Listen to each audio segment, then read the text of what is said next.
pero no quería. Recuerde este concepto que la revelación es progresiva. Y de el autor Andy Stanley aprendí en uno de sus libros que solo vemos lo que estamos preparados para ver. Entonces, si no tenemos un acondicionamiento mental adecuado, vamos a encontrar en las escrituras solo cosas que confirman lo que ya sabemos. Pero cuando se expande nuestro entendimiento, entonces estamos preparados para ver otras cosas que no veíamos antes. Yo creo que todos, no sé si esté de acuerdo, apóstol Amador, los que hemos dado este paso de actualizarnos en este sentido, de pronto decimos, ¿cómo pude haber estado enseñando estas otras cosas? Porque el colmo es que muchas de esas malas cosas que ustedes aprendieron se las enseñamos nosotros. ¿Me hago entender? ¿Por qué? Queríamos deformarlos, queríamos perjudicarlos, no, pero era el entendimiento al que arribábamos. Del doctor Mike Murdock, un ministerio en Dallas, Texas, precisamente, del Centro de Sabiduría, enseña un concepto, dice que la escritura nos enseña ideas que son de 40 por 40, pero nuestra mente es de 4 por 4. ¿Cómo le haces para meter una idea de 40 por 40 en una mente de 4 por 4? ¿Y sabe cuál es el error? Que recortamos la idea. No expandimos la mente. Recortamos la idea para que quepa en nosotros. ¿Me explico? O sea, la achicamos con tal de que diga lo que nosotros queremos que diga. Porque usted sabe que la escritura es tan noble que usted puede encontrar versículos para justificar lo que a usted se le ocurra.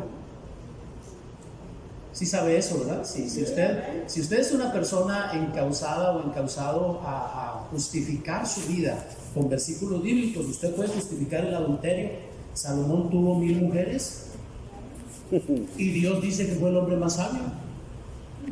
Yo quiero ser sabio. ¿Se da cuenta? ¿Se dan cuenta, hermanos, lo que sería tener 1000 suegras?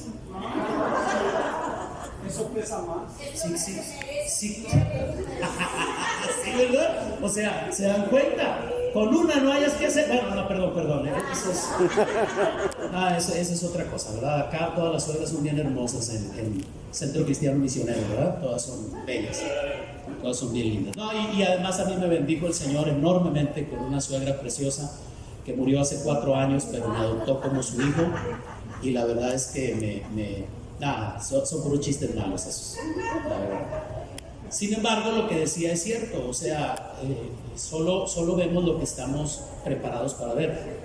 Y mientras no se expanda la mente, y yo le sugiero esto, ya que lo estoy mencionando, cuando usted escuche una idea que no cabe en usted, no la deseche, guárdela por ahí, déjela, tome una notita por ahí, diga, luego la reviso, porque se va a dar cuenta que en un lapso de tiempo, después de que el Espíritu de Dios trate algo con usted, esa idea va a caber en su mente y es cuando se va a dar cuenta que su mente ya se expandió. Y del señor Albert Einstein aprendí que cuando la mente se expande a una nueva idea, jamás regresa a su tamaño anterior. Se va expandiendo, vamos mejorando. Bueno, el día de ayer estuve tocando el tema del reino. Gracias por sus comentarios, gracias por todo esto, y totalmente de acuerdo con lo que alcancé a escuchar que el apóstol Amador les compartía. No es para despertar polémica. La razón, les explico rápido, la razón por la que hice el énfasis ayer de que no existe el reino de las tinieblas, me refiero a la expresión en las escrituras. No existe tal cosa como el reino de las tinieblas. Nosotros así lo identificamos.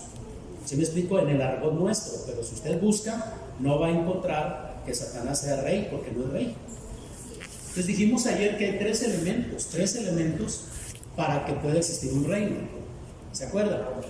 ¿Sí? Un ámbito, un monarca y una voluntad. Entonces, en cuanto a las tinieblas, hay 2 elementos. Sí hay un ámbito. ¿Cuál es el ámbito? Donde ellos se mueven, donde ellos gobiernan. Las tinieblas, es decir, la ignorancia. ¿Sí? También hay una voluntad, porque hacíamos la voluntad de la carne y de los pensamientos, dice el apóstol Pablo en sus cartas, ¿cierto? Pero no hay un monarca.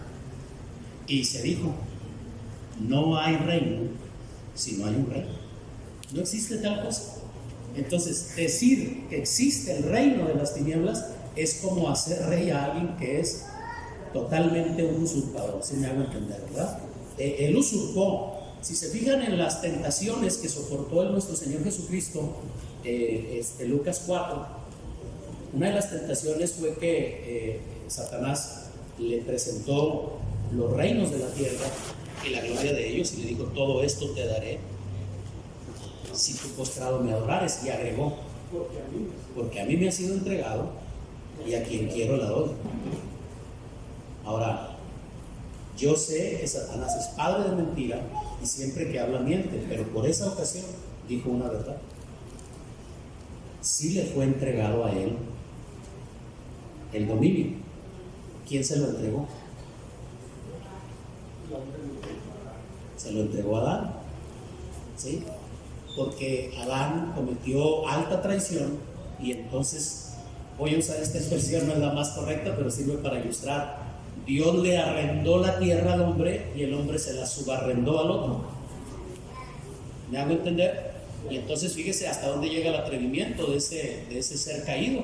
Dice, a mí me ha sido entregada y a quien quiero la doy. O sea, pero no es su rey. Entonces, en ese sentido, no se me clave ahí ni se quede con esos detallitos, ¿verdad? Dice uno de los consejos que veíamos ayer de vida, que mencioné el apóstol Pablo en 1 Tesalonicenses, es: escudriñenlo todo, abracen lo bueno y deséchenlo, manténganse alejados de toda especie de mal. Entonces, no se preocupe, yo soy una persona que creo que cuando escuchamos una conferencia de alguien, realmente nos quedamos con unas 3 o 4 ideas. No es muy alentador para los que lo expusimos, pero la verdad es que nos quedamos con 3 o 4 ideas. Mire, ahorita acabo de decir, del autor Andy Stanley aprendí, solo vemos lo que estamos preparados para ver, pero leí todo el libro y me acuerdo de esa idea. ¿Sí me explico? No es la única, pero se da cuenta, se queda uno con 3 o 4 ideas. Y de hecho, déjenme enseñarle o compartirle este concepto. Yo siempre que participo de algo, que me toca estar en la posición que están ustedes, porque no nada más disfruto estar acá, también disfruto estar allá. Yo sostengo que todo el mundo nos puede enseñar algo. Hay personas que nos enseñan cómo hacer las cosas y hay personas que nos enseñan cómo no hacerlas. Pero de todos aprendemos. Entonces ha habido ocasiones en que escucho a algunas personas y digo, tomo una nota, aprendí a no hacer esto, aprendí a no hacer aquello. Pero tengo esta costumbre, este hábito, que yo tomo notas todo lo que puedo, pero siempre me hago la pregunta, ¿con qué me quedo? ¿Con qué me quedo? Y subrayo 3, 4 ideas, y esas son las que procuro que no se olviden, que marquen mi vida. ¿Me hago entender? Entonces, pues vamos a continuar. Ayer estábamos hablando entonces del reino, pero hay 3 líneas de pensamiento que bien mencionaba el apóstol Amador. Son las que siguen la narrativa bíblica. ¿Qué es la narrativa bíblica? Para que todo el mundo esté en paz con eso, la narrativa bíblica se refiere a un concepto que lo encuentras a lo largo de toda la escritura. ¿Me explico? Como un hilo conductor. Por ejemplo, a Cristo usted no lo va a encontrar solamente en los evangelios, usted lo va a encontrar desde Génesis. ¿En Génesis se habla de Cristo? Sí. Génesis 3:15, pondré enemistad entre ti y la simiente de la mujer, entre tu simiente y la simiente de ella. ¿Quién es la simiente de la mujer? Cristo. ¿Sí? Moisés le dice a los israelitas, Dios les levantará profeta, igual que yo, cuando llegue Silón. ¿Y de quién está hablando? La ley por Moisés fue dada, pero la gracia nos fue dada por medio de nuestro Señor Jesucristo. Vas a encontrar a Cristo en el Cordero del Éxodo, vas a encontrar a Cristo en la ley del Levítico, vas a encontrar a Cristo en todas partes. Esa es una narrativa, es decir, si aprendemos a descubrirlo. Entonces, los 3 temas que estamos tocando en este fin de semana son temas que tienen que ver con la narrativa bíblica. El reino está presente aún. Claro, aun y cuando el término específicamente no sea mencionado en las escrituras, el concepto sí. Me explico, ¿verdad? Es obvio que Dios es un rey, es obvio que Dios quería expandir su reino, es obvio que hay un monarca, que hay un ámbito y que hay una voluntad.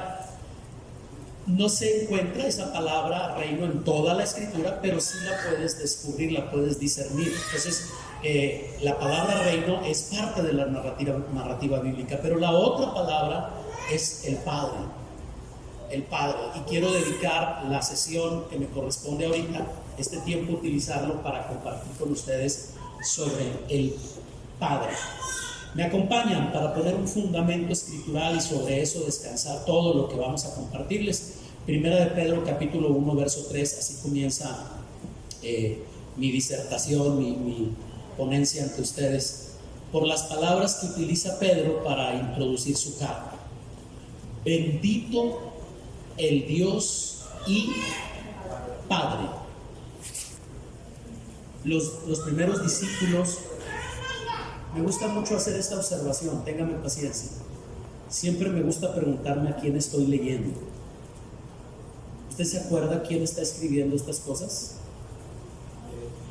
Pedro. ¿Pero quién es Pedro? ¿O quién fue Pedro?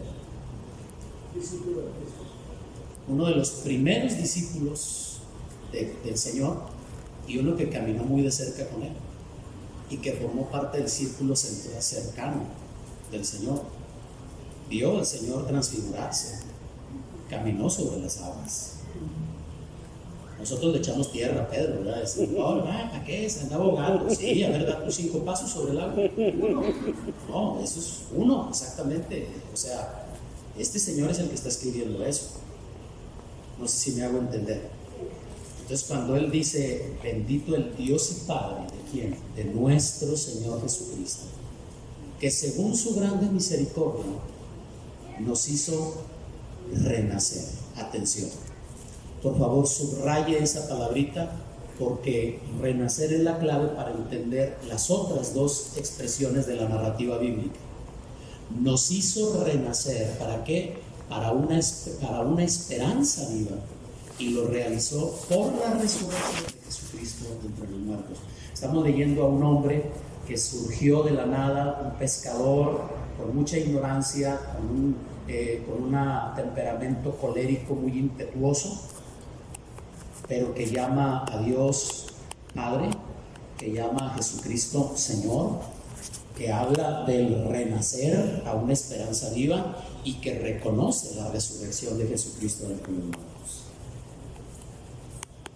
Por favor, piense en una respuesta adecuada para la pregunta que le voy a plantear a continuación. No lo hable, no lo exprese, piense por favor. Si usted tuviera que elegir una sola palabra que pudiera describir a Dios, ¿cuál sería?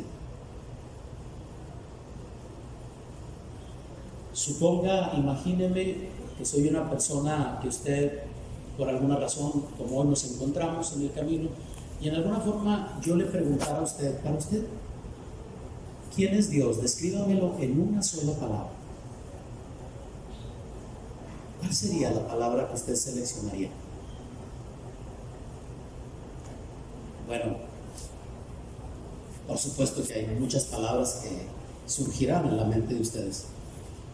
Pero si alguno de ustedes pensó en la palabra Padre, le felicito. Porque esa es la palabra con la que Dios se describe a sí mismo. La palabra Dios quiere decir creador. ¿Sí? Siempre que usted lea la escritura y encuentre el término Dios, siempre en su mente grabe esto: Dios es creador. En el principio creó Dios. Dios es el creador. Eso significa la palabra Dios. Pero ¿cómo se identifica Él a sí mismo ante la humanidad? Y se expresa como Padre. Lo dijo muy temprano en la narrativa bíblica. En Éxodo capítulo 4, verso 22, cuando comisiona a Moisés para que vaya a hablar ante Faraón, y Moisés, inquieto, le dice, bueno, ok, voy y hablo con él, pero cuando me pregunte que quién me envió, ¿qué le digo? Ustedes ya saben, ¿no? Que es el gran yo soy. Sin embargo, vean esta instrucción: y dirás a Faraón, Jehová ha dicho así: Israel es mi hijo, mi primogénito. Así que, ¿cómo se describe Dios? Es un padre. Muy temprano pidió que Moisés lo identificara de esa manera. O sea, he tomado a Israel como hijo. Si Israel es su hijo, su primogénito, entonces Dios es un padre. ¿Ok? Ahora, esta expresión, lamentablemente los israelitas la tomaron muy literal, de tal manera que ninguno de ellos en lo personal se atrevía a llamar a Dios Padre, sino que incluso consideraban que si un israelita llegaba a mencionar a Dios como Padre, lo consideraban blasfemia. Pero ¿por qué si ahí dice? Porque ellos decían, no, es Padre de Israel, de la nación, no es Padre tuyo. Y esa es parte de la problemática que enfrentó el Señor Jesucristo, porque ¿cómo se definía Él a sí mismo? Como el Hijo de Dios, como el Hijo del Hombre, usando esas expresiones que utilizó en su momento Daniel, que utilizaban los profetas. Vino palabra de Jehová a mí diciendo: Hijo de hombre, levanta la voz y profetiza. Y entonces Jesús se definía así. Pero llegaron a ser tan radicales los israelitas en esto, no entendieron esta idea, que cuando Dios se identificó como Padre de la nación, obviamente la nación está integrada por los que ahí viven, ¿no? O sea, es como decir, Dios es el Señor de México, entonces no es Señor tuyo. Y tú puedes decir, claro, yo soy mexicano, por supuesto, entonces si es el Señor de México, pues es el Señor mío. Bueno, los israelitas no lo veían así, lo consideraban una blasfemia.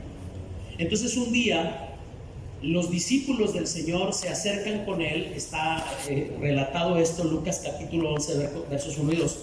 Se acercan conmovidos probablemente. Yo quiero imaginarme que el maestro oraba de una manera muy, muy especial. Me quiero imaginar, por cierto, que no sé si el comercial me lo tolere, pero he estado viendo últimamente una nueva aplicación, una app que se llama The Chosen, Los Elegidos. Es una aplicación, no está en Netflix, no está en otra parte. Es un proyecto muy ambicioso y bueno, si quiere deséchelo, no pasa nada. Pero usted puede bajar a su celular o a su tableta, a su computadora, una aplicación, búsquela en las tiendas y es gratuita. Pero se llama The Chosen, Los Elegidos, que narra la historia desde un punto de vista muy interesante de un autor, la vida de los discípulos y cómo pudo haber sido la relación. Y menciono esto, perdónenme, es una hernia en el mensaje, o sea, una bola que no debe estar ahí, pero que salió, porque estaba queriendo decir que me imagino yo que los discípulos, sus primeros discípulos, debieron haberse sorprendido mucho de cómo oraba el Señor. Yo quiero pensar, no sé si ustedes estén de acuerdo conmigo, que oraba muy diferente a los fariseos, que oraba muy distinto a los saduceos y a todos esos feos que había en esa época. Quiero pensar que los sorprendió porque así está escrito, Lucas capítulo 11, versos 1 y 2, me acompañan. Aconteció que estaba Jesús orando en un lugar, y cuando terminó de orar, uno de sus discípulos le dijo: Señor, enséñanos a orar, así como también Juan enseñó a sus discípulos. ¿A ustedes les gustaría que el Señor les enseñara a orar? ¿Por qué? ¿Por qué? Nos vimos con la pinta de amén, pero ¿por qué? ¿Por qué le gustaría? O sea, quiero dar por supuesto que todos tenemos una misma idea, que ha de haber orado precioso el maestro, ¿no? Y dejen ustedes lo precioso, el contenido, me imagino yo, o sea, no, bueno, ahí ya se me pone el corazoncillo así de pollo, ¿verdad? Pero ¿cuál fue la respuesta? Y les dijo: cuando oren, digan. ¿Cómo? Padre. Jesús quiso transmitirles la idea a los israelitas de que Dios no solo es el creador de los cielos, de la tierra, del género humano, sino que los veía cada uno de ellos como hijos. Esto, por eso quise plantar primero el otro concepto. ¿Y cómo veían los israelitas esto? Lo veían como una blasfemia. Y miren lo que le está diciendo el Señor. Como diciéndoles, permítanme parafrasear esto, como diciéndoles, acuérdense que cuando platican con Dios, no están hablando con una persona altísima. Qué interesante. Así es como los judíos le llaman al Señor, el Altísimo. ¿Por qué Altísimo? ¿No lo vas a poder alcanzar, no? Es inalcanzable, esa es la expresión. ¿Sí? Adonai, el Señor. El Eterno, el gran yo soy. Pero Jesús les dice, cuando ustedes platican con Dios, no están hablando ni con el Altísimo ni con el Eterno solamente. O sea, por supuesto que estaban hablando con Él, pero vean esto, Jesús les está diciendo, Dios, cuando ustedes lo invocan, Dios quiere tratarlos como hijos, porque Él es Padre. Entonces voy a decir esto con todo el respeto. He escuchado muchas personas que cuando oran le hablan de usted a Dios. Si usted es así, por favor no cambie, no estoy juzgándole, pero eso me habla un poquito de que no hemos entendido esto. Sí me hago entender, ¿verdad? Que no hemos entendido esta revelación o este entendimiento. Padre, esa es la palabra que describe a Dios. Enséñanos a orar, Señor. Bueno, acuérdense, muchachos, que cuando oran están platicando no con el patrón, no con el jefe, no con el insensible, no con el que los trata de una determinada manera, sino con el Padre de ustedes. Ahora, desafortunadamente somos generaciones marcadas por una pésima paternidad. Un día me puse a analizar esto, pastor, dije, o sea, mi padre fue un gran hombre, fue un hombre muy lindo, pero murió cuando tenía 47 años de edad, él. Yo tenía 20 años de edad, o sea, mi padre murió muy joven. Y era un hombre muy trabajador, era un hombre muy responsable, pero que tomaba tan en serio su responsabilidad que no tenía tiempo para estar con nosotros. Siempre estaba trabajando. Y luego me puse a pensar, les decía, bueno, en mi caso mi papá estuvo ausente. ¿Cómo estará el concepto de paternidad de mi equipo, de mis líderes? Y encontré que el 90% de mi equipo de liderazgo en la congregación no tenían un concepto correcto de paternidad. Entonces no sé si me explico, eso es delicado, porque si yo tuve un papá ausente, o un papá severo, o un papá agresivo, o un papá áspero, duro conmigo, esto no me gusta. Tengo una mala figura, tengo un mal concepto, y pues no me gusta. Prefiero decir, Señor, usted sabe que yo lo amo, usted sabe que yo me porto bien, usted sabe, pero es lejano, ¿sí me hago entender? Necesitamos pedirle definitivamente al Padre que sane esa cuestión en nosotros. No estoy hablando de sanidad emocional, sino de hacer un ajuste pequeño en nuestra vida, como para decir, Señor, necesito verte como Padre. De hecho, déjenme decirles, en mi caso, me presentan el Evangelio a mí a los 17 años de edad, o sea, hace unos meses, y 2000 meses, pero ¿qué tiene? O sea, son meses. ¿Qué los años no están integrados por meses? Hace 39 nada más. Años, no meses. Cuando me presentan el Evangelio, el muchacho que me presentó el Evangelio de Jesucristo me dijo, Dios quiere ser para ti un padre. Me pegó. O sea, dije, no, ¿sabes qué? No, discúlpame. Si tu Dios es como mi papá, sorry, no me interesa. Y recuerdo las palabras de Juan Carlos, que con mucha ternura me miró y me dijo, no, Ramiro, Él quiere ser para ti el padre que tú nunca tuviste. Él quiere ser para ti el padre que tú no has conocido. Y ahí me volvió a pegar. Y dije, a ver, quiero conocer, quiero saber. Entonces ya ustedes escucharon ayer, cuando describí ese jueves 10 de junio del 82, cuando el Evangelio llegó a mi vida, que cuando le vi la mirada al personaje en la película El Progreso del Peregrino, me enganchó, porque eso es lo que yo estaba buscando, un padre. Yo no sabía. ¿Sabes cuánta reacción brusca y violenta está escondida detrás de una necesidad de paternidad? ¿Saben cuántos hombres son duros porque les faltó un papá? Te sorprenderías. Y varón, que estás aquí, si tienes hijos, déjame decirte, tus hijos te necesitan más de lo que tú te imaginas. Y es una de las relaciones más difíciles de sobrellevar en el ámbito de la iglesia. Es una relación difícil. Pueden ser buenos muchachos que están en la congregación, que participan en la alabanza, pero pregúntale sobre su papá y dice, sí, ahí está en la casa.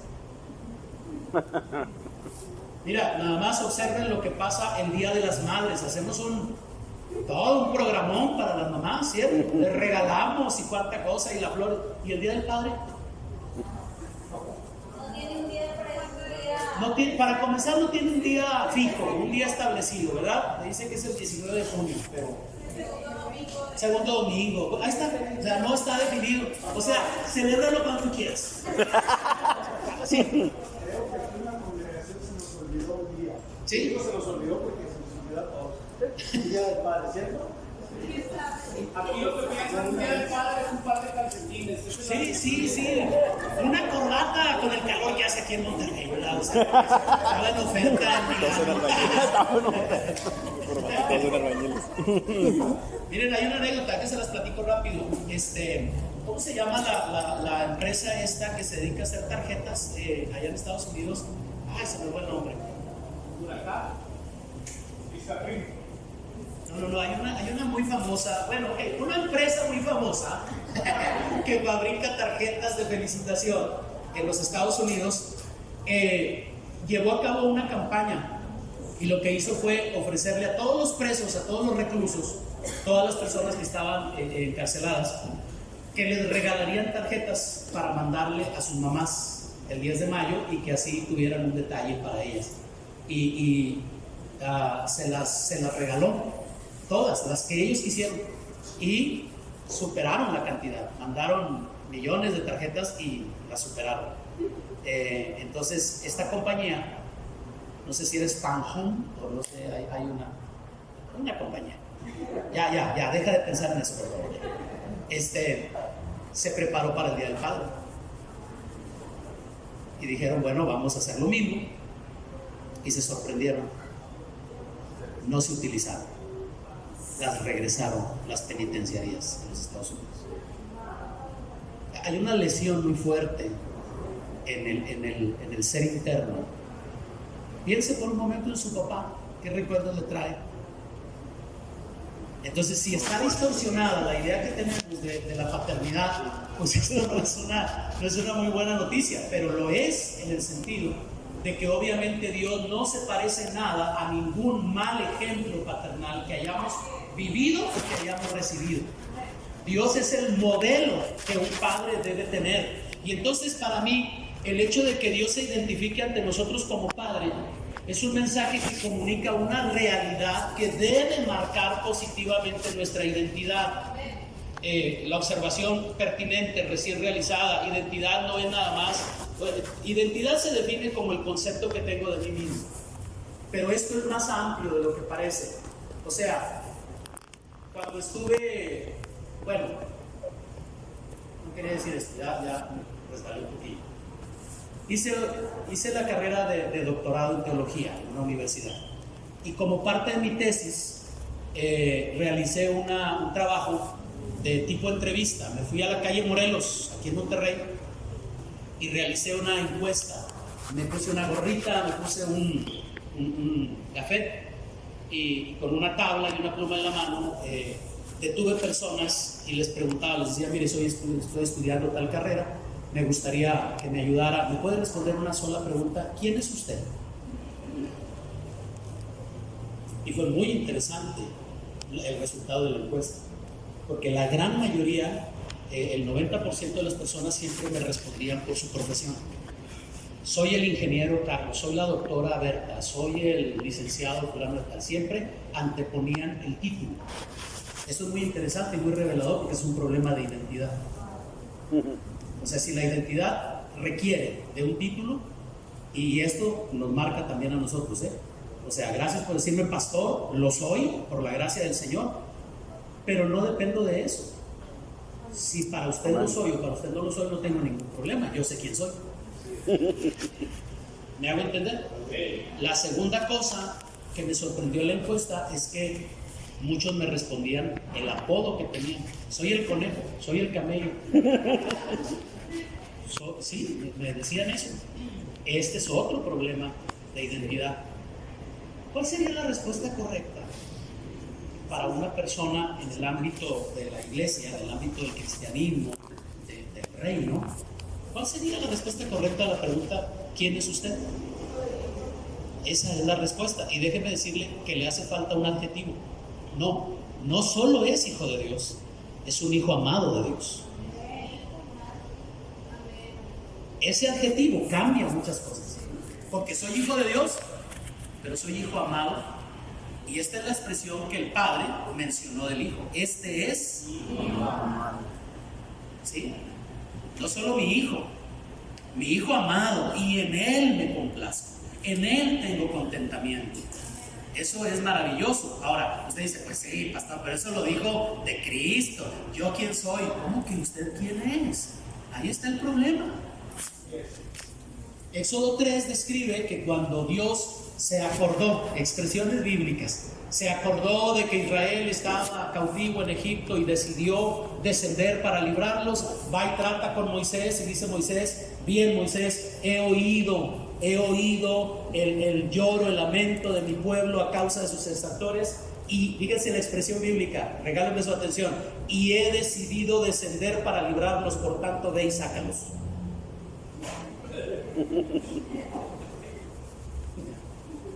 Cualquier persona con 3 dedos de cerebro diría, chilindrina, ¿cómo? ¿Has decidido descender para librarlos? Ve y sácalos. ¿En qué quedamos? ¿Quién lo va a hacer? Ven, yo te envío. Y entonces ustedes conocen este relato bíblico, ciertamente. Moisés dijo, amén, heme aquí, yo iré, envíame a mí, dime cómo le hago, y etcétera, ¿verdad? ¿Cuántos dicen amén?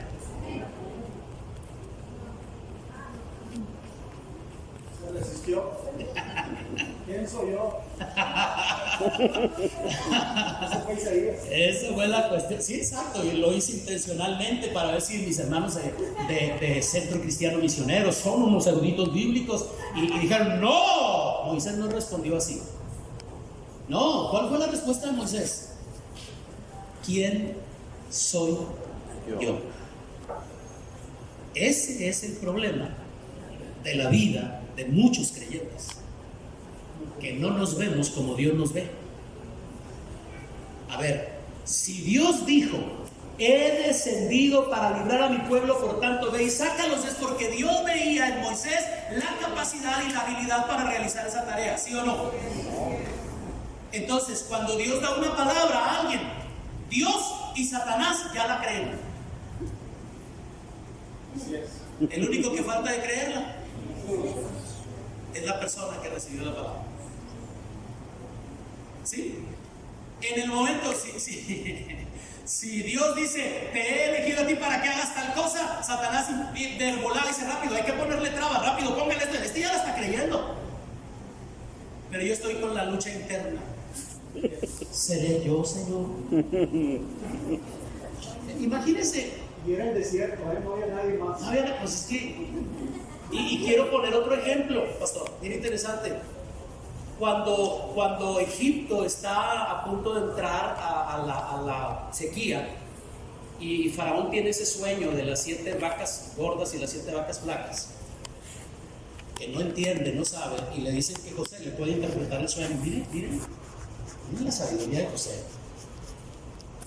José le dice, Dios te ha mostrado lo que va a hacer, rey. Van a venir 7 años de abundancia y luego serán seguidos 7 años de escasez. Mire, no sé si le ha puesto atención.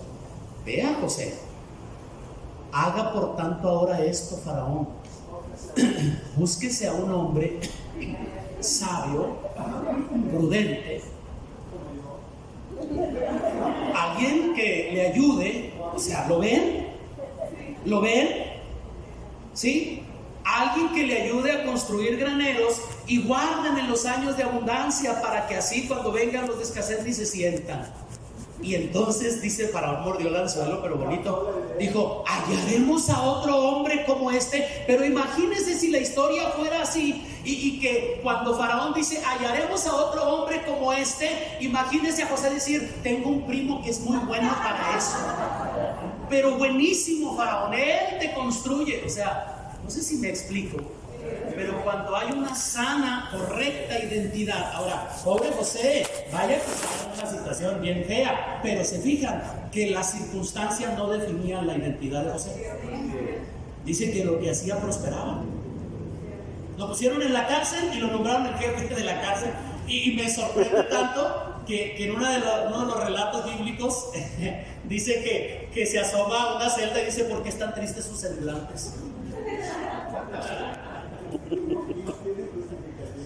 Como el chiste, ¿no? Que le dice un preso al otro: oye, ¿tú por qué estás aquí? Y dice: pues porque no me dejan salir. O sea, si había una persona que debía estar agüitadísima, término regiomontanote, ¿verdad? Si debería estar bien agüitado, bien achicopalado, término de feño, debería estar bien mal, pues sería él, y justamente está ahí. Pero el hombre anda recorriendo las celdas y tratando de animar a los que tienen el semblante triste. ¿Qué cosas? ¿Se dan cuenta cuando hay una identidad correcta y cuando no? Cuando no hay una identidad correcta, mis amadas, mis amados, lo único que sucede es que retrasamos lo que Dios quiere hacer. Híjole, ese es un problema. Y es un problema, No se trata no se trata de pasar por una sesión de sanidad interior para que yo establezca una identidad correcta. Se trata de entender todo lo que durante este fin de semana se les está impartiendo. Que yo comience a concluir. ¿Quién soy yo? Soy un hijo amado de Dios. Porque si Él es Padre, entonces yo soy su hijo. ¿Alguien puede decir esto conmigo? Si Él es Padre, yo soy su hijo. Pero el problema es que esa expresión a mucha gente les queda grande. Déjenme lo explico. Necesitamos llevar esta realidad a un nivel de entendimiento que produzca una redefinición de nuestra identidad, de cómo me veo yo a mí mismo, de qué pienso yo de mí. Y acá no estamos fomentando ni la vanidad, ni la arrogancia, ni nada de eso, ¿verdad? Todo lo que Dios hizo, por ejemplo, déjeme regresar al ejemplo de Dios identificándose como Padre de Israel. Todo lo que Dios hizo a favor de los israelitas en su viaje, cuando salen de Egipto y se trasladan a la tierra de Canaán, a la tierra de promesa, lo que vivieron en el desierto tenía dos intenciones. Todos los milagros de Dios tenían dos intenciones. La primera era revelar quién era Él, y la segunda, que ellos supieran quiénes eran ellos. Porque todo lo que Dios estaba haciendo, lo estaba haciendo a favor de ellos. O sea, lo que Dios les estaba diciendo a los israelitas es: clama a mí y yo te responderé. Tengo el poder para hacer estas cosas, pero ese poder lo estoy poniendo a tu disposición. Necesito que te veas como yo te veo. Y ese es el gran problema, que a veces nosotros no captamos esta idea que Dios quiere. Es el deseo de Él identificarse como Padre.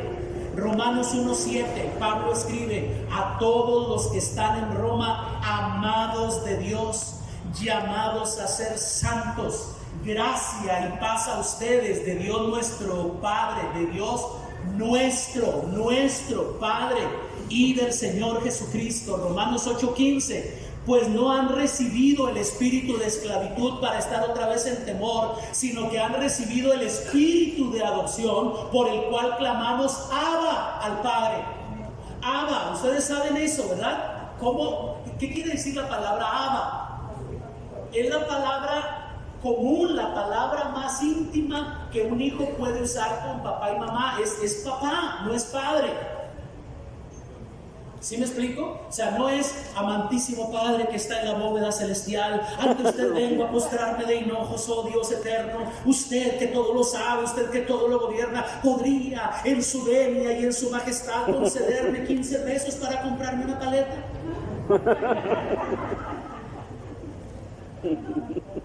Hemos recibido el espíritu de adopción por el que podemos decir: Abba, papá, papito, papi. Y meter la mano en la bolsa. Meter la mano en la bolsa y que no te regañen. Yo pesqué una vez a mi Jonathan, el mi hijo menor, ya está grandote, pero cuando era niño había dejado yo ahí sobre el tocador dos billetes de 20 pesos y no los encontré. Y cuando volteé, iba el otro corriendo y así como Ramón con la chilindrina: ¿qué pasó? ¿A dónde vas, Jonathan? A la tienda, pa. ¿Y eso que llevas en la mano? Lo agarré de ahí. ¿Y por qué lo agarraste? Porque soy tu hijo amado en el que tienes contentamiento. Se lo llevó. Es que así te ganan. Cuando hay identidad, ¿sí me explico, verdad? Cuando hay esa identidad, reclama su derecho de hijo, exactamente. Tengo derecho a. Perdón. Sí. Fue el único que entendió la predicación del domingo pasado. Exacto, yo desgargantándome y diciéndole a la gente que Dios es Padre, y este viene y se aprovecha. Te da gusto que aplique. Eso es interesante, pero miren, ahí está, aunque es una broma, pero es una realidad. O sea, sí, por supuesto que se llevó los 40 pesos y de ahí se llevó más, porque, o sea, me está respondiendo de una manera correcta. ¿Por qué agarraste este dinero? Porque soy tu hijo amado, porque me amas. ¿A poco tengo que hacer el trámite, papi? ¿Me puedes regalar los 40 pesos que están ahí sobre el tocador? Que conozco a papá, ya sé que me los va a regalar. Ok, bueno. Luego podríamos hablar del exceso de confianza, del abuso de confianza. Pero bueno, aquí hay una cosa: Dios se quiere identificar como Padre, pero aquí cabe hacernos una pregunta interesante, familia, para que nuestro crecimiento y nuestro entendimiento vaya siendo bien ubicado. ¿De quién es Padre Dios? Dios se identifica como Padre, y ya vimos que se identificó como Padre de Israel. ¿Estamos? Israel es mi hijo, mi primogénito. O sea, Dios está identificando como Padre. ¿Sí? Muy bien. Pero en el contexto nuestro, que no somos Israel, en el contexto de nosotros como iglesia, como mundo gentil, que a veces para explicar este asunto del mundo gentil, el evangelio a los gentiles, para que usted me entienda, para un judío solo hay dos tipos de personas: los buenos y los malos, y ellos son los buenos. Así de sencillo. Y todo el que no es judío es gentil. Entonces yo no formo parte de la nación israelita, no soy Israel. ¿Es Dios mi Padre? Por eso ahí es donde se liga lo que aprendíamos ayer respecto al reino. Si yo ya fui trasladado de la potestad que me tenía dominado, que me oprimía, que me obligaba a vivir pecando y haciendo lo que a Dios le desagrada, y fui trasladado al reino del amado Hijo de Dios, entonces esto supone que hubo una transformación en mi ser y que me puedo identificar como hijo de Dios. Pero aquí necesitamos hacer ajustes finos. Voy a proponer dos ajustes finos. Número uno, el concepto de quién es Padre Dios. Y segundo, ¿qué clase de hijos quiere Dios tener?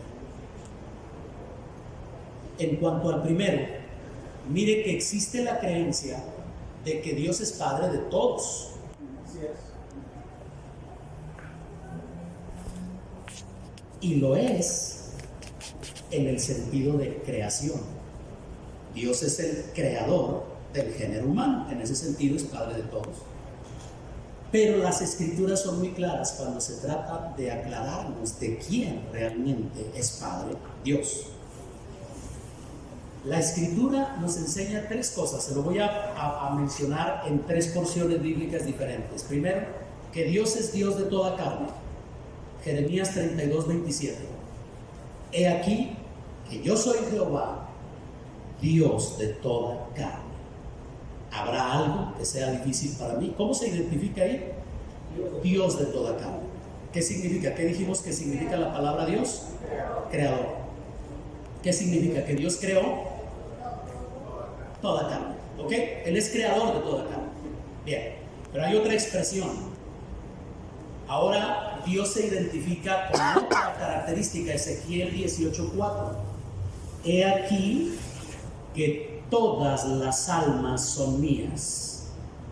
Como el alma del Padre, así el alma del Hijo es mía, y el alma que pecare, esa morirá. Aquí se identifica como el dueño de todas las almas.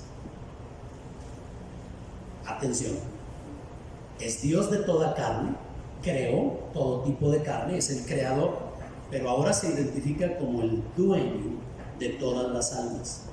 Por eso, mi amada, mi amado, cuando una persona muere, tendrá que ir a rendir cuentas con el Señor. Está establecido para los hombres que muramos una sola vez y después de esto comparezcamos a rendir cuentas de lo que hicimos.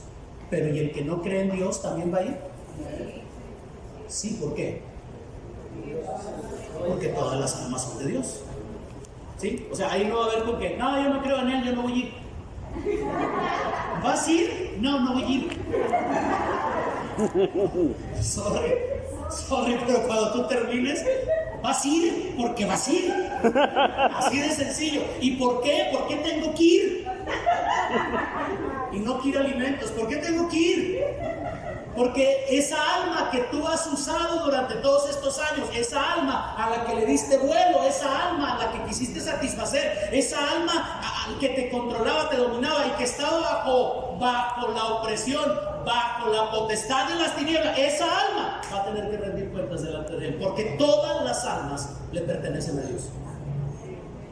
Pero luego viene una tercera expresión.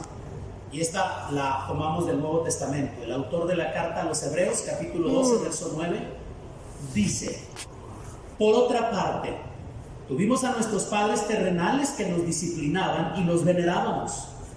¿Por qué no obedeceremos mucho mejor al Padre de los Espíritus y viviremos?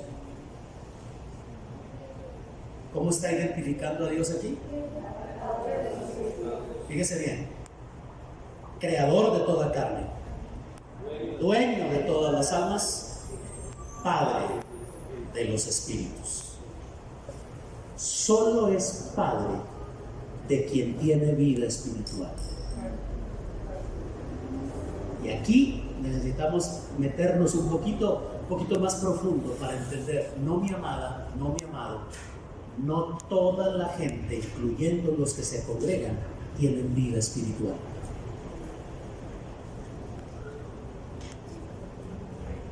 Necesitamos tener claros estos conceptos. Cuando una persona tiene vida espiritual, cuando una persona comienza en realidad a experimentar la vida en el espíritu, cuando se congrega, no necesariamente.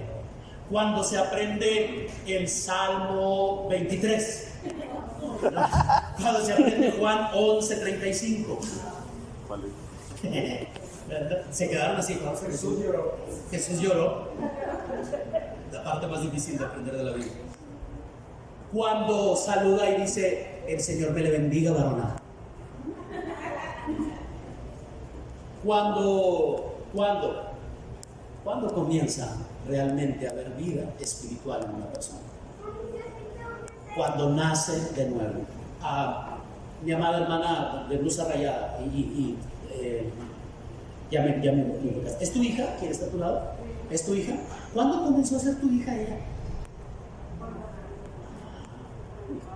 O sea que si no nace, no, porque todavía no sabe realmente si va a salir, no sabe todavía si va a sobrevivir al parto, todavía no sabe. El nacimiento le da la expresión de vida. No estoy diciendo cuando comenzó a latir el corazoncito, y no estoy diciendo que estoy en contra del aborto, por favor, no me malinterpreten. Digo, a favor del aborto, no. En contra sí, pero no, me refiero, ¿qué tuvo que hacer ella para ser tu hija? Nacer. ¿Sí? Y legalmente también, nacer e ir a registrarla. ¿Cierto? Porque puede nacer, pero si no la registra, ¿es mi hija? Sí, pero no legalmente hablando. No tengo patria potestad. ¿Cierto? Entonces aquí es donde empieza a haber ese ajuste. ¿De quién es Padre Dios? Dios es Padre de los espíritus. ¿Cuándo comienza una persona a tener vida espiritual? No es cuando llega a la reunión de la congregación, no es incluso, perdónenme si lastimo un poquillo ahí una vaca sagrada, tampoco es cuando usted levantó la mano y dijo, sí, quiero recibir a Cristo, y lloró y luego siguió pecando. No es ahí. Jesús nunca dijo, vayan por el mundo y levanten decisiones. ¿Qué dijo Jesús? Vayan por todo el mundo y hagan discípulos. Cuando nosotros empezamos a entender la vida en el Espíritu, es cuando se empiezan a hacer realidades todas estas cosas, pero mientras no lo entendamos, podemos ser personas, esto es muy delicado, podemos ser personas que estamos en una congregación, incluso podemos ser parte del equipo de alabanza, y me perdonan, podemos ser pastores, porque somos el menos peor de todos los que están ahí, y no me equivoqué cuando dije peor, porque peor es peor que peor. Amén. Amados, cuando uno ve, y lo digo muy respetuosamente, no soy quien para juzgar absolutamente nada, pero cuando uno ve ciertas personas que se identifican como pastores, uno dice, Dios puede llamar a quien quiera, ¿de acuerdo? Lo establecí ayer, no es mi asunto acá, venir a decir, este es pastor y este no, ¿quién soy yo para decir? El único que los puede llamar es Él. Pero cuando yo los veo, de repente, cómo actúan, cómo se comportan, digo, pobre gente. Ojalá que me hagan entender. Podemos ocupar puestos, podemos ser lo que ustedes guste y mande en la congregación, pero a ver, explíquenme, ¿cómo ese pastor cometió pecado de adulterio? ¿Qué pasó? No, pues es que se descuidó, ¿no? ¿Será que se descuidó? Abrió puerta. ¿Será que abrió una puerta al enemigo? ¿Será que un espíritu inmundo llegó y lo engañó? O sea, lo agarró, lo llevó y lo metió en la recámara. Por favor, ¿qué pasó ahí? ¿Qué sucedió? La gran pregunta es, ¿ya tiene vida en el espíritu? ¿Ya tiene vida realmente? ¿Es Dios Padre de él? ¿Cuándo comienza una persona a tener vida en el espíritu? Acompáñenme, usted conoce esto, pero tenemos que meternos ahí para poderlo ubicar. Juan capítulo 1, versos 12 y 13. Mas a todos los que le recibieron, a los que creen en su nombre, les dio potestad. ¿Qué significa potestad? Es lo que mi hermano Oscar me estaba comentando acá. El derecho legal. Derecho legal, me registraron como hijo de. A todos los que le recibieron, primer requisito, recibirlo. Segundo requisito, creer en su nombre. Cuando yo lo recibo, no estoy hablando de aquí en el altar, sino cuando yo rindo mi vida a Él, cuando lo recibo como el Señor, el Salvador y el Señor, y creo en su nombre. Mire lo que dice la Escritura: Dios le da potestad, derecho legal ¿de qué? De ser hecho hijo de Dios. Y luego viene el complemento: los que no son engendrados de sangre, ni de voluntad de carne, ni de voluntad de varón, sino de Dios. Atención, usa la palabra engendrados. Engendrados. ¿Qué quiere decir engendrados? Alguien que recibe la genética de otro, alguien que recibe el ADN de otro. Cuando entendemos eso, es precisamente cuando comprendemos que somos participantes de la naturaleza divina. No se le puede pedir a un perro que cante, porque no es su naturaleza. No podemos pedirle a una gallina que ladre, porque no es su naturaleza. No le pida a un hombre que deje de pecar si todavía no ha sido engendrado por el Espíritu. Amén. Amén. Deje de intentar componerse, deje de intentar con técnicas 5 pasos para vivir en victoria sobre el pecado. Usted necesita nacer de nuevo. Mientras no nazca de nuevo, apréndase 20 pasos y va a seguir fallando.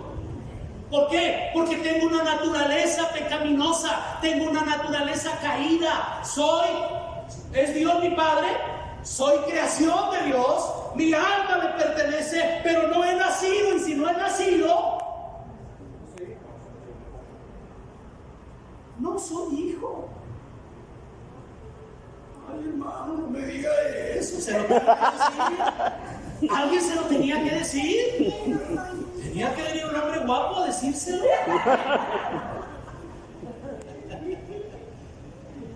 ¿Sabe usted?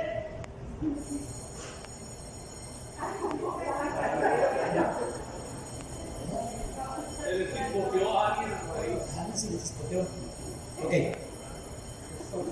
Necesitamos tener claro.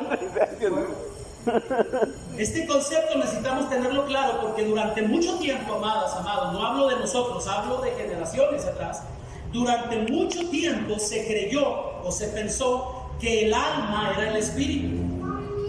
Por eso encontramos en los escritos, por ejemplo en los Salmos, bendice alma mía a Jehová y bendiga todo mi ser su santo nombre. Durante mucho tiempo se supo que no nada más había vida en la carne, que había una área espiritual o una área no material, para no confundirle. El alma, ¿me explico? Pero es Pablo el que recibe la revelación en la carta a los tesalonicenses, y es cuando escribiéndole a quién, a los creyentes, les dice: y todo vuestro ser, espíritu, alma y cuerpo sea guardado irreprensible para la venida de nuestro Señor Jesucristo, quien es no solo carne y no solo alma, solo el nacido de nuevo.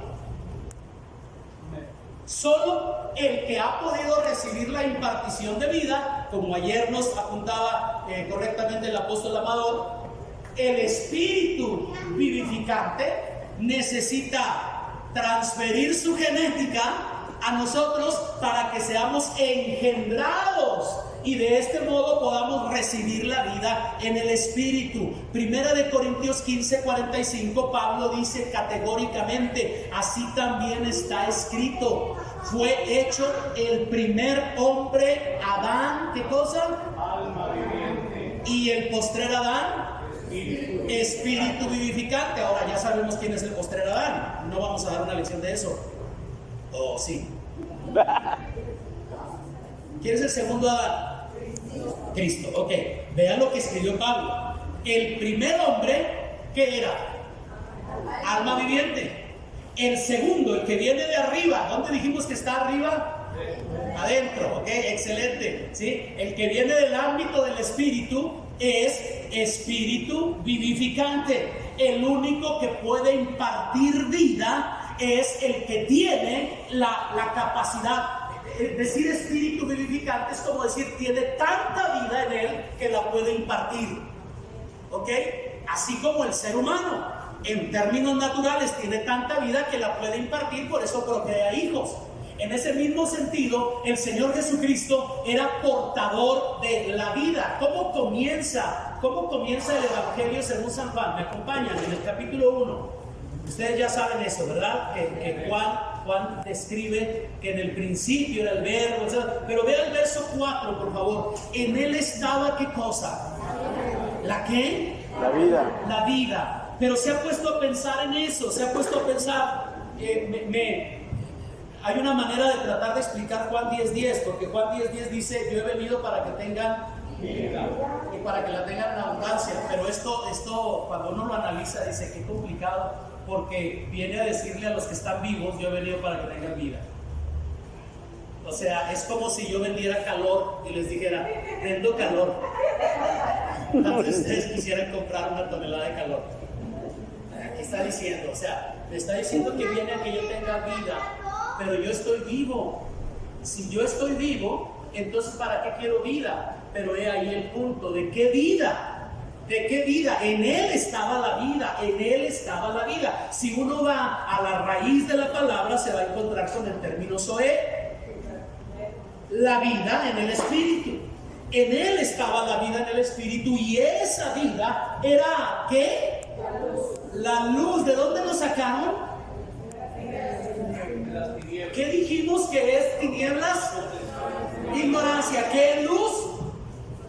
Conocimiento. Conocerán la verdad y la verdad los va a hacer libres. Bueno, ahí está la luz de los hombres, la vida de Cristo, la vida que Cristo imparte es la luz de los hombres, es lo que ilumina el entendimiento, es la que nos saca de la ignorancia de la que estuvimos hablando el día de ayer. ¿De acuerdo? Ahora, Jesús le expresó esta gran verdad a Nicodemo y necesitamos llevar esto a un plano más profundo. Juan 3:3, respondió Jesús a Nicodemo y le dijo: de cierto te digo que el que no naciere de nuevo no puede ver el reino de Dios. ¿Qué se necesita para ver el reino? Ya entendimos qué es el reino. ¿Sí o no? Si usted no vino ayer, necesita platicar con los que sí vinieron. Ya usted ya sabe lo que es un reino. Ya no puede alegar ignorancia. No, pues es que yo no sé qué es el reino. No, usted ya sabe. Si estuvo ayer aquí, o déjeme cambiar. Usted debe saber. Porque ya se le explicó qué es el reino. ¿Sí? Lo que se necesita para que haya un reino. Bueno, si usted ya sabe lo que es un reino, entonces mire, no lo va a poder ver a menos que ¿qué? A menos que nazca de nuevo. Pero luego fue un poco más allá y en el verso 5, fíjese lo que le dijo: de cierto te digo que el que no nazca del agua y del Espíritu.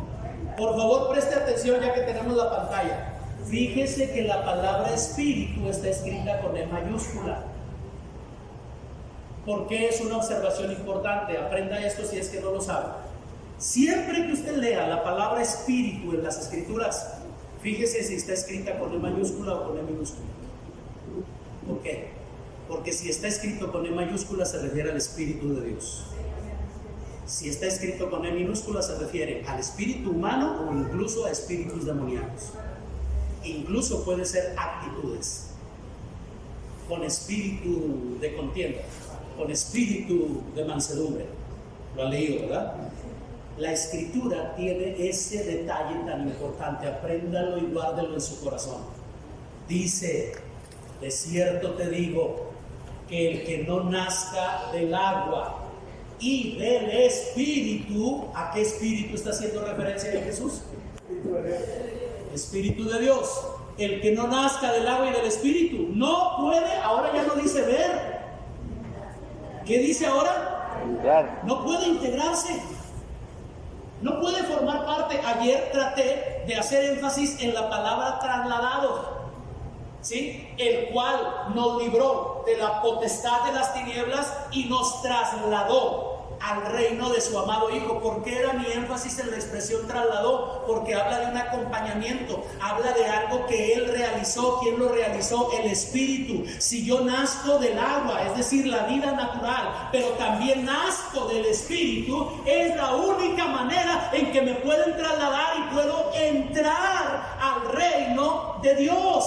No lo voy a ver y no voy a integrarme a Él a menos que nazca de nuevo. Por favor, ayúdeme. Tal vez yo tengo el labio complicado y la gente no me entiende. Por favor, dígale usted en su idioma y en su lenguaje a una persona cerca suyo: si no naces de nuevo no vas a ver el reino de Dios y no vas a poder entrar al reino de Dios. Aunque sea el hijo del pastor, aunque venga de 3 generaciones de predicadores del evangelio, Una cristiana. Es un término bien cómico, ¿verdad? Yo nací en cuna evangélica. ¡Vámonos! ¿Dónde las venden? ¿Alguien sabe si existen las cunas evangélicas? Yo nací en cuna cristiana. No existe. Lo único que puede ser cristiano es la gente. No existen libros cristianos. ¿Qué dijo? No existen los libros, no pueden recibir a Cristo. No existe la música cristiana. No existe. ¿Cómo que no? Pero hermano, ¿a quién trajo? Analícelo. Estas son cosas inertes, no pueden recibir. El único que puede recibir a Cristo es un ser humano vivo, entendido y capaz de entender esta realidad. Si no naces, no eres hijo. No puedes ser hijo si no naces. Yo no sé, corazón, si tú te sientes orgullosa de ser hija de tu mamá, pero qué bueno que naciste, porque si no, no serías hija. Aunque hayas estado en el vientre de ella, fíjate, si no naces, si ella te expulsa, o si tú por alguna razón no sobrevives, no sabíamos de ti. ¿Cómo te llamas? Katia, no sabíamos que hiciste Katia. Fíjate qué cosas tan lindas, ¿verdad? ¿Sabe el Padre si tú eres su hija?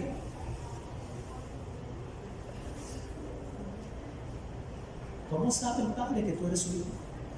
Ay, no, pastor, no se pongan en ese plan. Dios sabe todas las cosas. Ajá, por eso sabe si no han nacido del Espíritu. Y tú quieres, escúchenme porque esto es muy delicado, y la gente quiere que Dios los trate como hijos. Hasta el más pagano. Le preguntaron a Arismendi, al Mocha Orejas, un reportero, cuando lo atraparon, le preguntaron: ¿usted cree, señor Arismendi, que Dios lo pueda perdonar? Y dijo: claro, pues para eso es Dios. ¿Si no, para qué?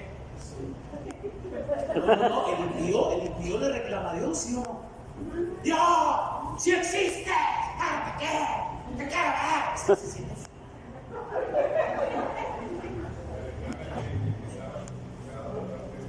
Sí, o sea, si eres el Hijo de Dios, sálvate y sálvanos, ándale. ¿Algo más que quieres que haga?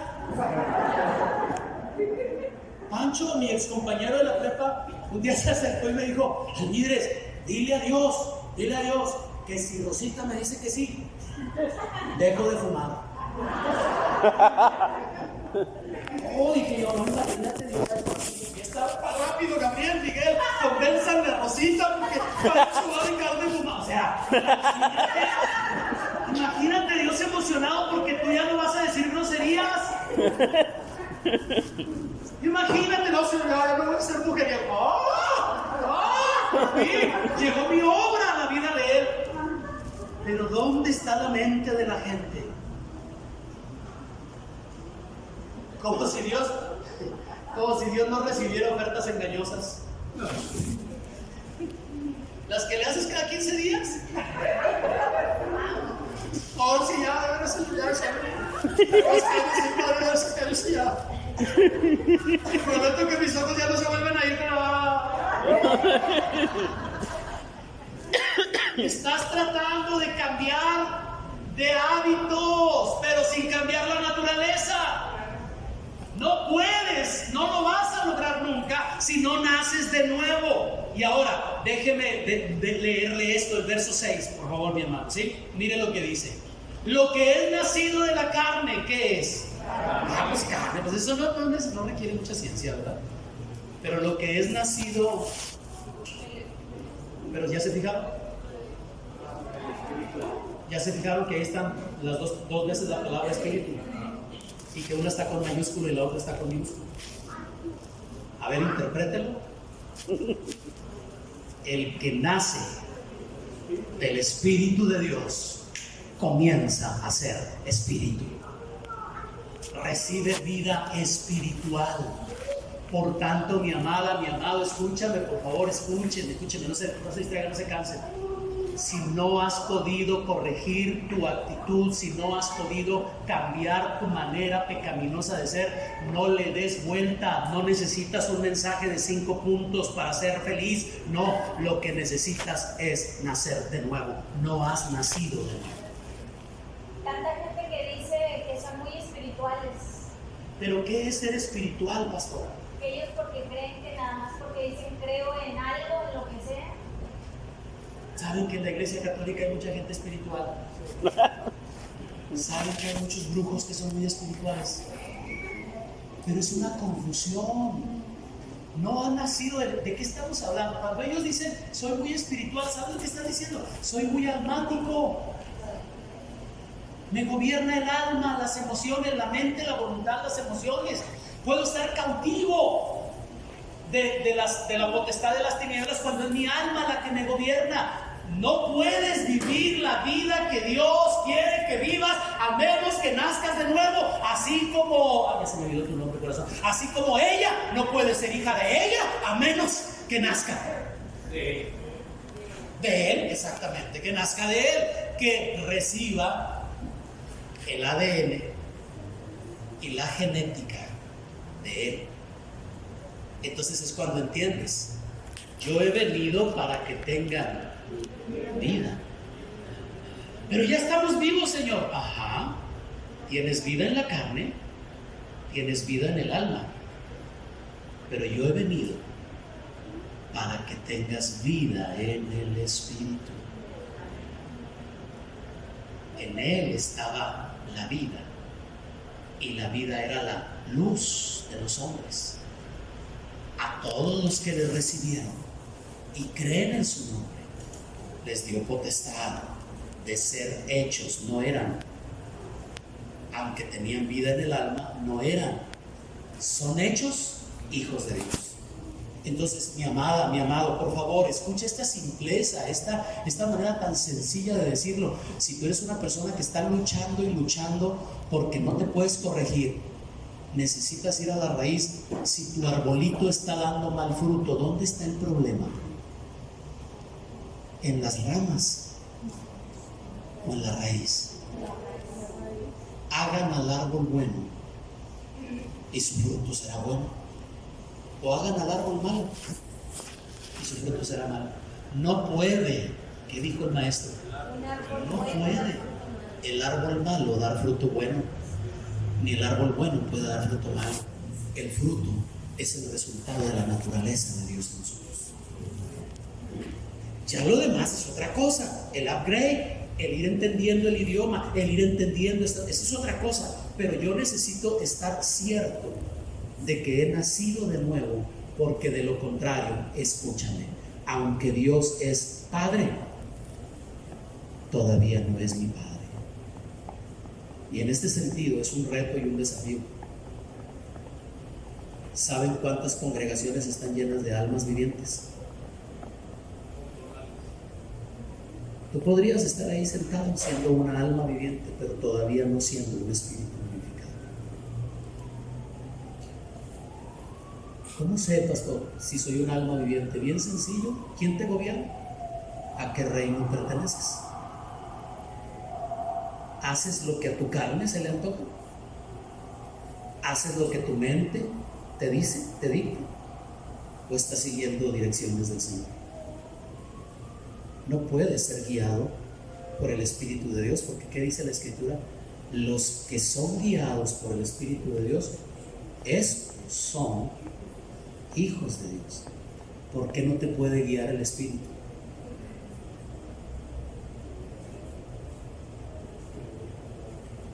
Puede.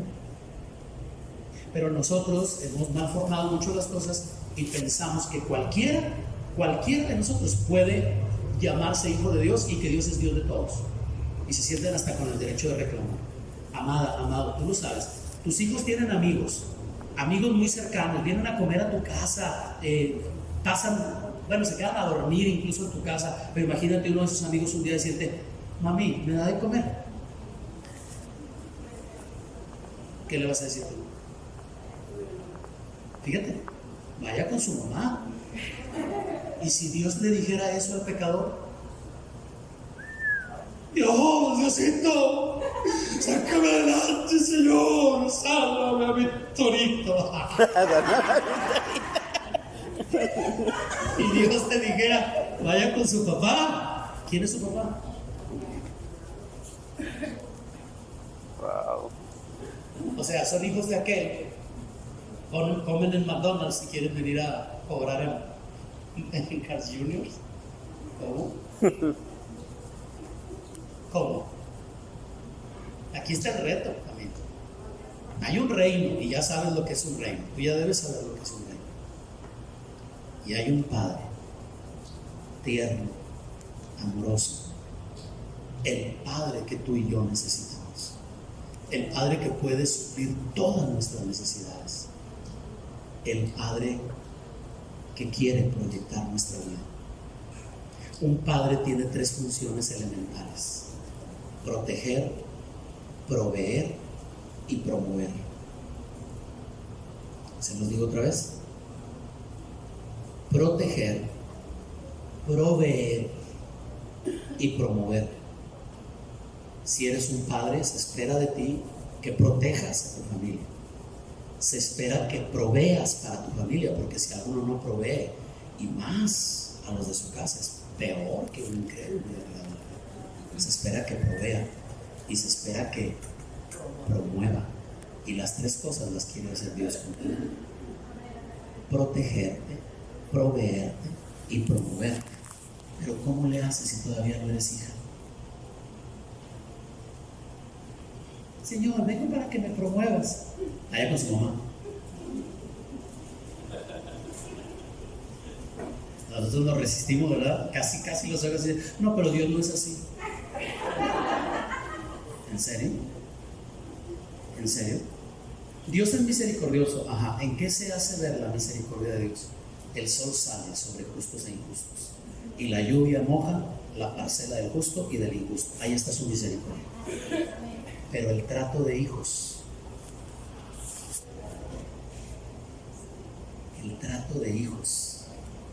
ese no se lo brinda cualquiera. No estoy de acuerdo, pastor, porque conmigo ha sido muy misericordioso, aunque no he sido su hijo. Imagínate si fueras. Si ha tenido misericordia y te ha tratado con bondad, imagínate si fueras. ¿Qué estás esperando para convertirte en hija de Él? Ay, pastor, es que es bien difícil, es que... No creas que la vida sin Él va a ser más fácil. No pienses eso, no te dejes engañar. Esa es una triquiñuela de la potestad de las tinieblas. Ya no vas a poder hacer esto, ya no vas a poder hacer aquello, ya no vas a poder ir aquí, ya no vas a poder... Olvídate de tus 25 novias, 25 suegras. Acuérdate. El adversario te presenta las cosas como: vas a perder esa oportunidad. ¿Oportunidad para quién? ¿Será una oportunidad para ti o una oportunidad para él de seguirte oprimiendo? El tiempo, ¿cómo se el tiempo? Ya me pasé, no sé cuánto. Te quedan 15 minutos. ¿Me quedan? ¿En serio? Nada. Claro. ¿Cuántos me pueden regalar 5 minutos más? Nomás 5. ¿Cuántos levantos más? 5, 10, 15, 20, 25, 30, 35, 40. No, ya la hice. Ya. Lo que es nacido de la carne, dígalo conmigo, es. Pero lo que es nacido del espíritu, con E mayúscula, es espíritu. Solo hay vida espiritual si hemos nacido en el Señor. Ahora, familia, si alguien, quiero ser sensible a esto, aunque me gaste un poquillo más de tiempo, pero ¿y cómo le hago para nacer de nuevo? Recíbelo en tu corazón. Invítalo a ser el Señor de tu vida y cree en su nombre. ¿Qué significa creer en su nombre? Créele a lo que Él representa y a lo que Él imparte en tu vida. Redefine tu identidad para tratar de hacerlo una lección que marcara la vida de las personas. Alguna generación que nos antecedió creó este asunto de: levanta tu mano ahí donde te encuentras y haz esta oración conmigo. No hay una mala intención en eso. Me han preguntado a mí: pastor, ahora que estamos con este entendimiento, o sea, ¿seguimos evangelizando? Es la primera pregunta. ¿Seguimos evangelizando? Y yo respondo: ¿Cómo no vas a seguir? O sea, si en algún momento habías entendido a tu padre, es ahora. ¿Cómo no vas a hablar de él ahora? Y está bien hacer la oración de fe, hermano, para que reciban a Cristo. Sí, habla, pero trata de explicarle a la persona lo que está haciendo y trata de hacerle ver que a partir de ese momento que hace esa oración, comienza una nueva temporada en su vida de redefinición, donde tiene que aprender, donde tiene que ser discipulado para que sea formado Cristo en ellos. Y si llegan a Centro Cristiano Misionero y empiezan, fíjate qué cosas, apóstol, si llegara la gente en esta etapa a su conversión y nos oye enseñarle todas estas cosas, no tenemos que mencionar nuevo pacto, vida en el espíritu y no, nada más les transmitimos esto y ellos son activados a una vida que va a ser potencializada de una mejor manera. Mi 10 va a ser el 0 de ellos. ¿Me hago entender? Ahora, Perdóname ser tan metiche, es que en algún momento tengo algo de metodista. O sea, me meto en lo que no debo. Mal chiste. Ya naciste de nuevo. Cierra tus ojitos ahí donde estoy. No estoy terminando todavía, me quedaron 13 minutos todavía. Para que no veas, ay, gloria a Dios, ya terminé. Pero ya voy a terminar. Pero quiero ser sensible a esto. Cierra tus ojitos ahí donde estoy. ¿Tú tienes certeza de que naciste de nuevo? ¿Eres realmente una persona nacida de nuevo? Ay, hasta tengo 40 años. No me interesa tu edad. Ni cuántos años tienes asistiendo a una reunión de la iglesia. No.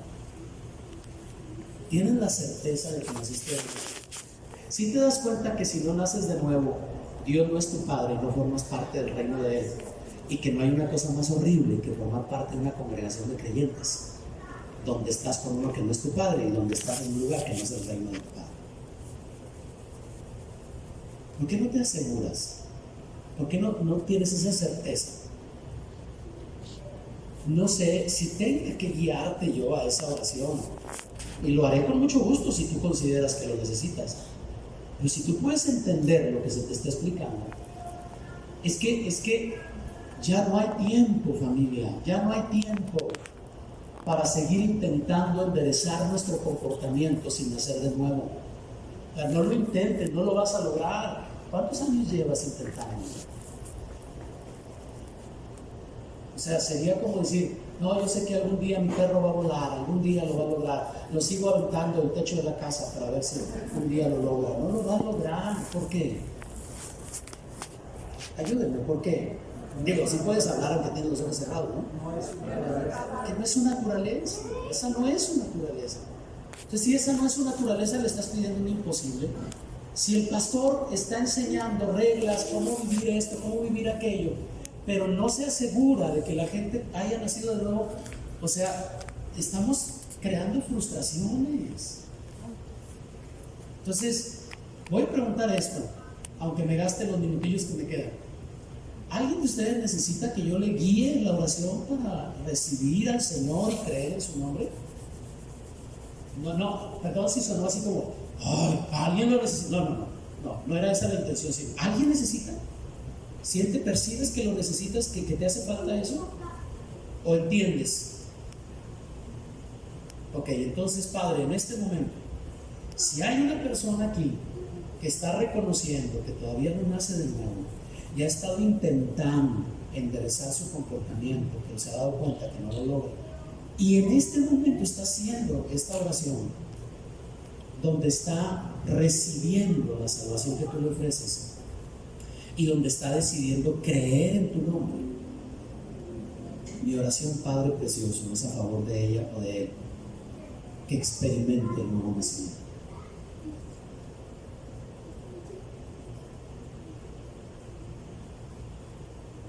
Que comience una nueva etapa en su vida, donde pecar no sea tan atractivo y donde santificarse no sea nada difícil, donde la nueva naturaleza comience a producir las evidencias, el fruto del Espíritu, que es uno, pero que tiene nuevas manifestaciones: amor, gozo, paz, paciencia, bondad, benignidad, fe, mansedumbre, templanza. 9, por cierto, apóstol. 9. ¿Cuántas bienaventuranzas? 9. Qué interesante. El fruto del Espíritu tiene 9 manifestaciones. Son 9 las características de los ciudadanos del reino.